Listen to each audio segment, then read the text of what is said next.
Hej, dnešné video bude len o mne, užite si ho a dajte mi odber vy svine. Nebudem nadávať, potrebujem pomoc od Boha.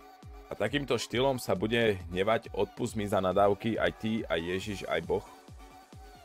Ty si robíš srandu, to je ty drž piču. Čau Reddy, mali sme obchatý záchod, tak do neho dala mama ocot a mi povedala, nech nejdem na záchod aspoň 2 hodiny, nebudeš tomu veriť, ale ako odišla, tak sa mi strašne chcelo srať, že som nemohol to hovno držať v zákrute. Keď sa to dozvedela, tak mi vyparkovala sanku, že som sa dostral ešte raz. Čau Reddy, posluchaj mne, potreboval bych sa s niečím pomôcť. Dostalo sa ke mne, že máš na pole kouli,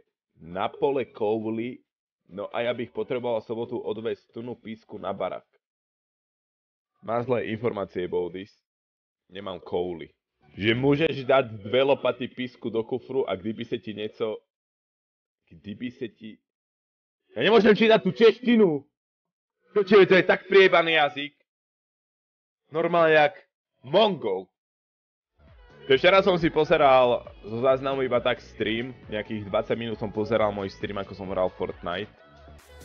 Že akože ako to je z pozície diváka sa pozerať na môj stream. A ja som sa tak dlho nezasmial už. Jak včera, keď som pozeral svoj záznam, ty kokot. Čau Reddy, otázka, keď budeš mať dieťa, čo ho naučíš, keď sam nič nevieš? Na tým som nikdy nepremýšľal. Okamžite daj umbem pedererovi, lebo ti viebem turiť na hlave. Bolo tak trapné. Kokotko. Potrebujem si kichnúť.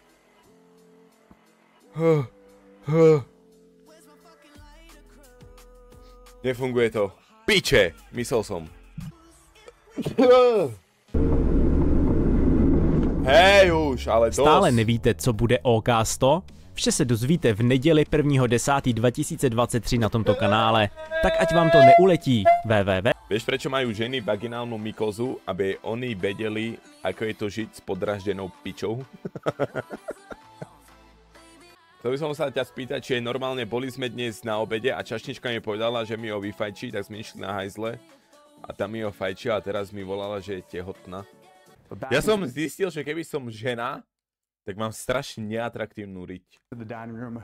Normálne plochu riť. Ale cecky by som mal obrovské, keby som žena. Čo ti jebe?